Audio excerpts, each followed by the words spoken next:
Yes. So we just had the pleasure of speaking with Tarzan. Who's that? Very animated. Was he like that on set too? Oh my God, you kidding? Yes.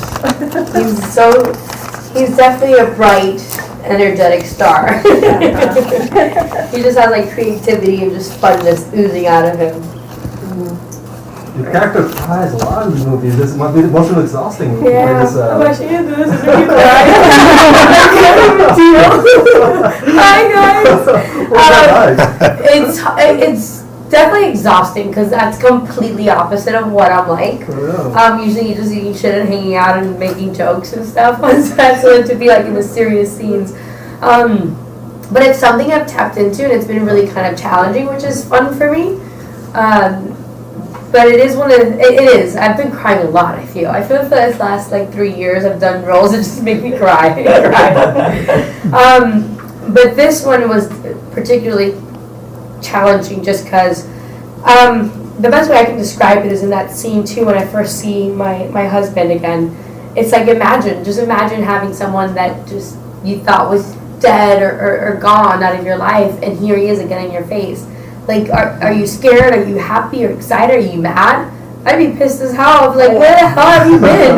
Do you know what I'm saying? But then again, I'd be like scared because, like, is this you? But something's off. Like, so that scene has a lot to show for the base of this movie in a sense where, like, there's just something weird and off kind of going. And you know, having had people pass away in my life and stuff, it's like I would do anything for that chance again, just to see and touch and feel and smell that person, you know. So it was definitely a very emotional roller coaster this movie, but it was definitely fun to do because you find out so many answers and you find out so many things. It's kind of like a game of, it's a puzzle.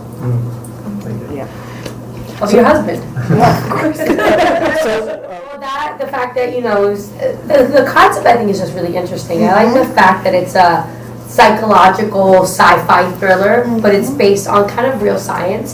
So it's not that far off. It's not something you'd be like, oh, that would never happen, or you know what I'm saying? That thing would never happen. But this is actually something you'd be like, damn, like, would you do it if you could do it? Like, it feels like in 35 years we can shed. Do you know what I'm saying? And that's what brings it interesting is like we would shed those people that would allow us to do that. Like, you know, we always say in this thing, like, what if Steve Jobs had it? Or what if, like, these creative minds who, you know, ended up passing due to illnesses and stuff and couldn't live their full life sentence, what if they just had a few more years to create or build things that we would essentially live off of, you know? So, yeah, I just think it's kind of nuts. Actually, yeah. I just think it's if you think about like Interstellar, you know, like he went off in time and got to go back and help her. Those are extra years that God would have never had. And look what they got to do. So that's the kind of thing that's like really mind trippy about this movie. And those are things that kind of turned me on about the script was that it was based on something that can actually be real. So it's not so far off. And I love things that you can actually take to the dinner table and have a conversation about. And that everyone's going to have a different moral opinion about it. Yeah, I mean, who are you to play quote unquote God? You know what I'm saying? Who are you to say who's allowed to do this and who's not allowed to do this? Or who are you to say I can live forever because I deserve to live forever? Do you know what I'm saying? It's like there's all these things, and then you also have the family aspect of it all where, you know, Ryan Reynolds gave his body up to save his child. And I think anybody who has kids will know that they'll give everything and anything for their, I know my mother would do it in a heartbeat without a fact. And I know, and I had that love where I would just give everything up. So it's very family oriented. Like my character wants to fight for her family, get her family back. Sir Ben Kingsley's character, you know, wanted to live for the greater mankind. He really felt that he had something to offer and didn't want to die. He wasn't done yet. There was more things he wanted to do, and Ryan just selflessly gave himself up so that his daughter can be the future. Yeah. Sir Ben Kingsley was awesome. Victor Garber, Ryan Reynolds, and Sir Ben Kingsley, I couldn't ask better for a more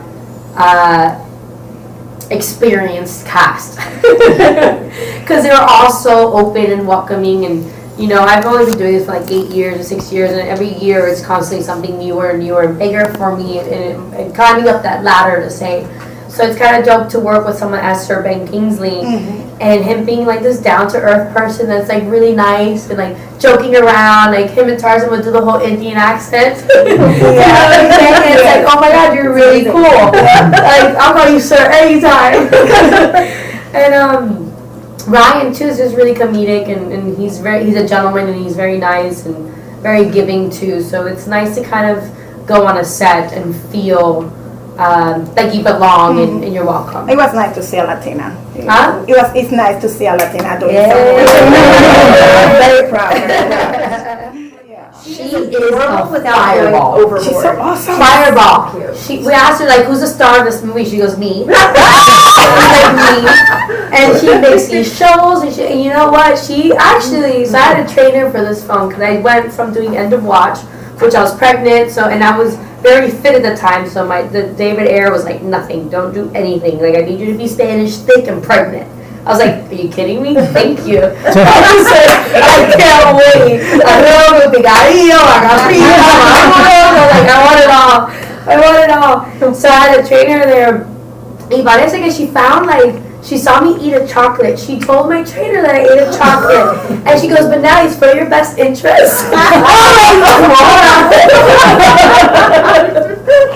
So she had so much personality. She had so much she was just a fireball, man. She was amazing, and she just do we'd play along. I had to do flashback stuff with the wedding dress, and she's with me playing with the dress, and we'd hang out and talk about things. And she was great.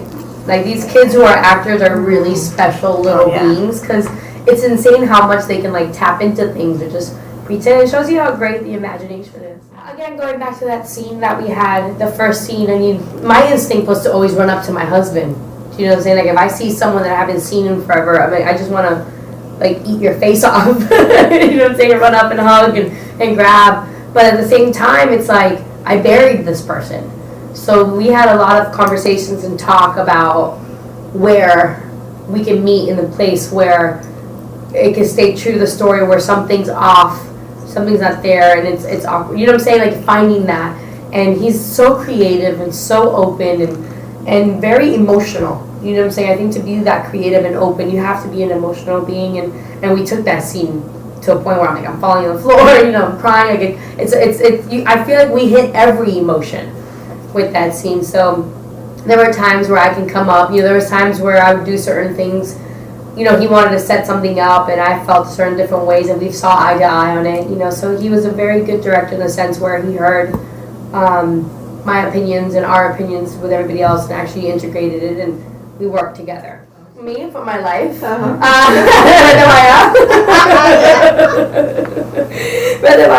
that was very easy for me. Definitely very easy for me. There was a couple things where I'm wait, I'm not gonna leave my daughter in the car. You know what I'm saying? Go over there. Leave me alone. I'm talking right now. And that is very motherly instinct. You don't want her. I don't want her to hear exactly what's going on.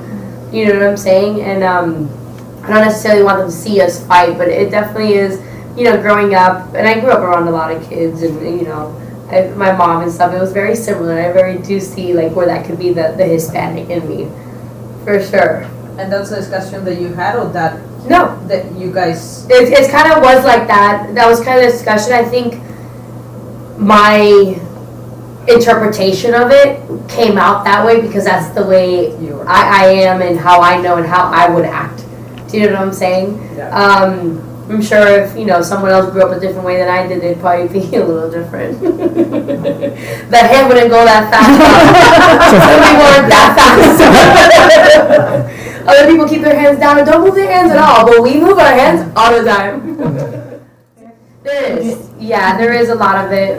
There's some that isn't, there's some where, I felt like I would have just been okay, relax. Where are you taking me? Yeah. The Latina would come over. Yeah, the Latina would come over. It's I definitely felt I would have gotten a couple more punches to the face when he told me that, I had to go away for a minute. But no, it is, the fact that she's strong and she wants to defend her family and protect her family and get to the bottom of it is something that I resonated with a lot. The fact that she stood by him trying to figure out, and was involved. I think it's very motherly-like. You know, I don't think it has just to do with being Spanish. I think any mother, like the mother cub, you know, with their cub, will protect their cub and protect it, whether it's being with someone that they don't know, but as long as this person's saving me, I'm gonna hang out this way. I'm gonna hang out with this guy. And then they have like the scenes in New York as well. You know, when he goes to see the daughter, and there's like a couple things there. But, oh my God, How is filming there?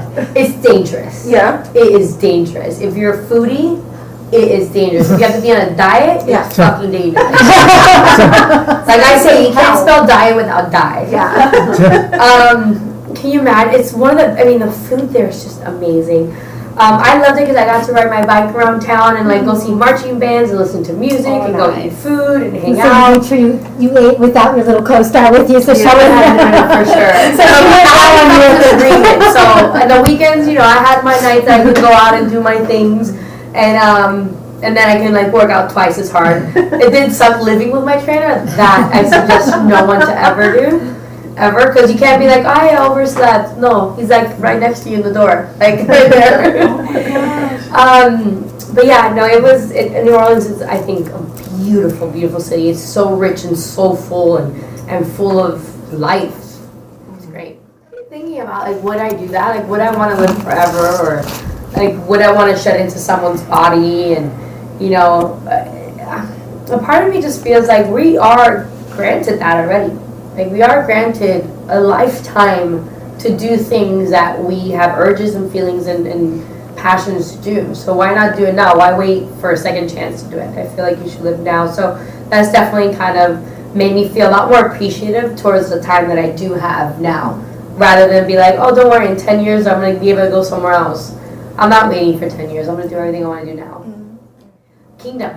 Oh, yeah. So I'm actually in the middle of shooting Kingdom right now. Nice. And it's for DirecTV. It's on a network called Audience. So it's definitely different than network television that I've ever done. It's kind of more like a movie. And it's just great because it's very real. I train with real MMA, UFC, world champion wrestlers. Like, I really, you know, you do learn certain things. There's a freedom to it. There's a rawness to it, which I'm really excited about. And the other thing is, I get to do something that's been my passion for years and get to perfect it and do more. So you will I get to kick ass. You will be fighting in the show. You plan fighting? And then I'm on episode, like right now we're shooting episode 4, by episode 8 I will be in the ring fighting for the world. Well, hey, you have a fight background with Bo Derek in the family. Oh my God, I know. How great was that? She came out of the water. Yeah. Well, I'm an old... My dad was like, my mom was crazier than my dad. Yeah. But mind you, when I got that job, I was 20 years old or 21 years old. And I got that job and I was like, Bo Derek. You know, so I called my mom and then I called your mother and your father and say that you're working with Bo Derek. I was like, Mommy. And Morgan Fairchild. I go, Mommy, I'm working with Bo Derek. He's like, oh my God, this and that. I go, Mom, I'm working with Bo. She goes, oh my God! That was a 10! Perfect 10! So it was that. My favorite was Morgan Fairchild. Oh, yeah. I mean, The wedding cake scene with them too. Oh, they're hysterical. But you know what? She was really cool because I never forget. She'd hang out with us in our honey wagon. So we have like, you know, the regular big size trailers, and you have like the half and half, which is like, you know, you get half of a whole trailer, and you know, there's different grades to trailers. And at that point, it was, you know, low budget. We're all starting off, so we had like these little tiny trailers, and she'd come out and hang out with us and tell us stories about old Hollywood. And like, I'll never forget, we lived on the beach, and she came to this beach bungalow, like I even had like the little beads to go through the door, and she's out there at the beach covering her face so she doesn't get sunburned. And she'd hang out with us, man, and tell us about the business and tell us about stuff. And she was very welcoming. It was definitely very nice to have an old timer like that that's been working forever to kind of welcome us. This was all of our first shows in that show. That would always It was fun. a cat fight. Yeah. It was nuts. When you fight. Yeah. It was definitely a lot of fun. It was definitely a lot of fun shooting that. Because I was talking about that scene with you and Donna Feldman when you come in with she's wearing your lingerie. Oh, forget about it. We fought like crazy there. Yeah. But that the best thing is too is that I ended up working with John Corbett afterwards, which has been Bo Derek's, you know, lovely friend forever. And so it's kind of a trip going back and forth, and he's seen me grow. Like, he saw me my first job, and here I am doing a pilot with him 6 years later. Yeah. So that shows you the beauty about business, however we all kind of stay connected. Gracias.